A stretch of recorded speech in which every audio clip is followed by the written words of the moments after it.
जय माता की, राधे राधे आप सभी को। तो नवरात्रि के इस ब्लॉग में आप सभी का स्वागत है। आज है नवरात्रि का 7वां दिन। माता रानी आप सभी को पर कृपा बनाए रखे। तो मैं अपने घर का सारा काम निपटा के अब नहा धो के रेडी होके आ गई हूँ। अब मैं सिर्फ मंदिर का ही काम करूँगी, वो भी 2-3 घंटे मेरा ये सब चलने वाला है।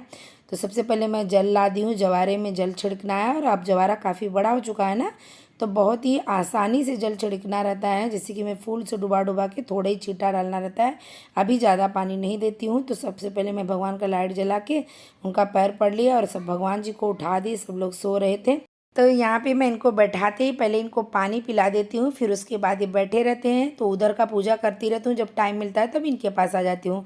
यानी कि साथ साथ दोनों जगह चालू रहता है।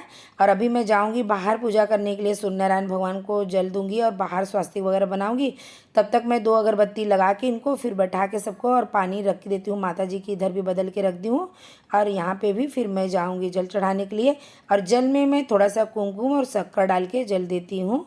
तो इस तरह से अगर आप भी देना चाहें तो दे सकते। तो अब मैं यहाँ पे जल चढ़ा के आ गई हूँ मंदिर में। अब सबसे पहले भगवान जी का सारे फूल वगैरह उतारूँगी, यहाँ से सब अच्छे से क्लीन करूँगी। और रोज़ अक्षत वगैरह डालते हैं, जैसे कि रक्षासूत, तो सब उठाना रहता है। तो बहुत आराम आराम से उठाना रहता है, कोशिश करना रहता है कि चीज़ें ज़्यादा कुछ ही लेना। और ना मुझे कमेंट आया हुआ था कि दीदी जब हम ना नवग्रह की पूजा करते हैं तो हल्दी कुमकुम चढ़ाते समय तो सुपारी हिल जाता है, तो उसका हमें क्या दोष लगेगा?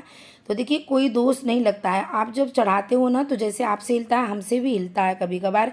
देखिए, मैंने बीच में से रक्षा सूत हटाई, फूल हटाई। जब रोज़ चढ़ाते हैं तो हटाना ही पड़ता है, तो हिलता ही है, तो उसका कोई दोष नहीं लेता। मेन विसर्जन का जब हम हिलाते हैं ना, तो चौकी को सीधा हाथ से पकड़ के इसको 5 बार हिलाते हैं, उसको विसर्जन बोलते हैं। इसमें कोई दोष नहीं रहता, आपको डरने की कोई बात नहीं है। तो ये देखिए, मेरे जवारे बहुत ही सुंदर आए हुए हैं माता रानी की कृपा से। आप सबके जवारे कैसे आए मुझे कमेंट करके बताना। मुझे उम्मीद है कि आप सबके भी अच्छे आए होंगे। अगर नहीं भी आए हैं, थोड़ा सा इधर उधर हुए हैं, तो आप कोई संकोच करने की बात नहीं है। कभी कभार हो जाता है, अगले साल सुंदर सा जवारा फिर से आ जाएगा। तो थोड़ा सा आप अपने हिसाब से ध्यान दे के लगाएंगे ना, तो बहुत अच्छे आ जाते हैं। तो माता रानी सभी के ऊपर प्रसन्न रहती है, ऐसा कुछ नहीं है।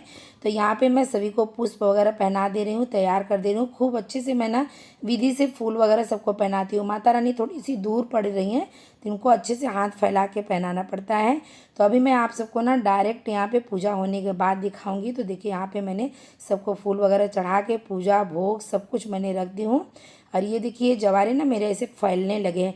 पहले मैं इसमें बंधन लगा देती थी रक्षा सूत से, लेकिन मुझे 1-2 कमेंट भी आया था कि दी बांधा मत करिए, नहीं बांधना रहता। और हमारे यहाँ जो देवी माँ को बैठाने पंडित जी आते थे, उन्होंने भी मना किया कि बंधन नहीं लगाने का। आपके ही घर में बिखर रही है ना, तो जितना फैलती है आपके घर में फैलने देने का, खोल दो। तभी से मैं नहीं बांधती। यहाँ पे पूजा सेवा भोग हो चुका है। आज मैंने न पेड़ और केला चढ़ाई हूँ, दही बतासा चढ़ाई हूँ। और आज माता रानी को मैं ना जासवंत का फूल जो होता है वो पहनाई हूँ, हार उनको। उनका पसंदीदा वो फूल है, जिसको अड़उल का फूल भी गांव में बोलते हैं, हमारे इधर मुंबई में जासवंत का बोलते हैं। तो आप सब भी फाइनल दर्शन कर लीजिए, बहुत सुंदर लग रही है माता रानी। बारी आ गई लड्डू गोपाल को इनको नहलाने की, तो सबको मैं नहला धुला दी हूँ। और इनको ये जो मैं लाई थी ना कॉटन वाला, वही वाला आज कपड़ा पहनाई हूँ। तो ये इनका हाथ थोड़ा सा लड्डू लिए हुए मुड़ा है ना, तो नहीं जा रहा था। तो पीछे से जो गले के पास रहता है, थोड़ा सा मैंने कैंची से कट कर दी हूँ, तो बहुत आराम से हो गया। फिर वहाँ पे फोल्ड कर दूँगी। तो देखिए, ये वाला कपड़ा पहली बार पहने हैं, बहुत सुंदर लग रहा है, बिल्कुल कॉटन का, एकदम कंफर्टेबल है गर्मियों के लिए। तो जो मैं दूसरा रखी हूँ ना, उसको कट करके बनाऊँगी, तो मैं आप सबको दिखा दूँगी कैसे मैं बनाई हूँ। तो यहाँ पे देखिए, ये सज धज के बैठ गए हैं और सभी को मैंने भोग वगैरह लगा दी हूँ और सभी का पूजा सेवा हो चुका है। तो अभी मैं दोबारा का आरती करने जा रही हूँ। जब पाठ वगैरह हो जाता है ना, तब फिर से मैं आरती करती हूँ। पहले मैं एक बार नॉर्मल कर लेती हूँ, तो जब पाठ कर लेती हूँ तब ऐसे लौंग वगैरह सब कपूर बतासा घी डाल के और 5 बत्ती का तब आरती करती हूँ। तो आप सब सोच रहे होंगे कि इतना मेरे पास टाइम कहाँ से मिलता है, घर का भी काम रहता है। तो यहाँ पे मैं आप सबको बता दूं कि मेरे उस घर से खाना वगैरह आ जाता है नवरात्रि में। मुझे खाना बनाने का ज़्यादा टेंशन नहीं रहता, फलाहार भगवान को भोग यही सब बनाना रहता है, इसके लिए मुझे इतना टाइम मिल जाता है। और यहाँ पे आरती हो गया।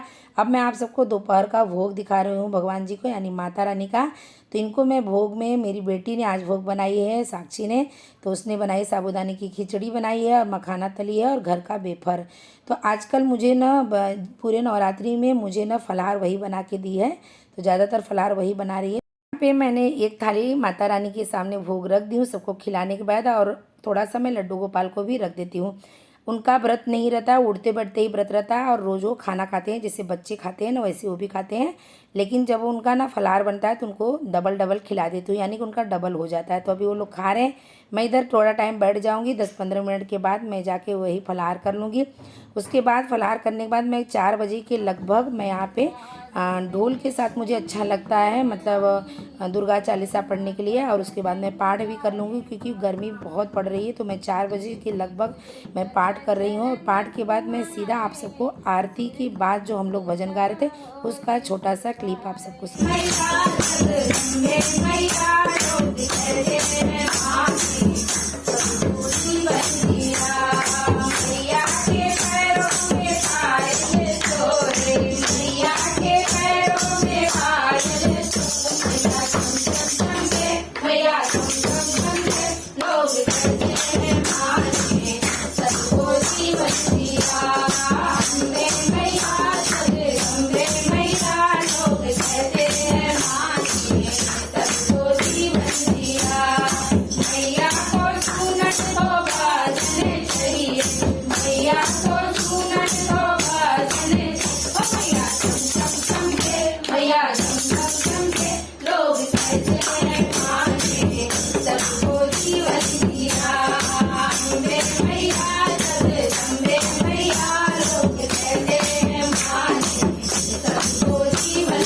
सा मैंने आप सबको शेयर कर दी, भजन भी है, और इसी के साथ मैं वीडियो का एंड कर रही हूँ। अगर आप सबको थोड़ा सा अच्छा लगता है तो लाइक ज़रूर कर दिया करें, कमेंट करें, जिससे कि मुझे मोटिवेट मिलता है।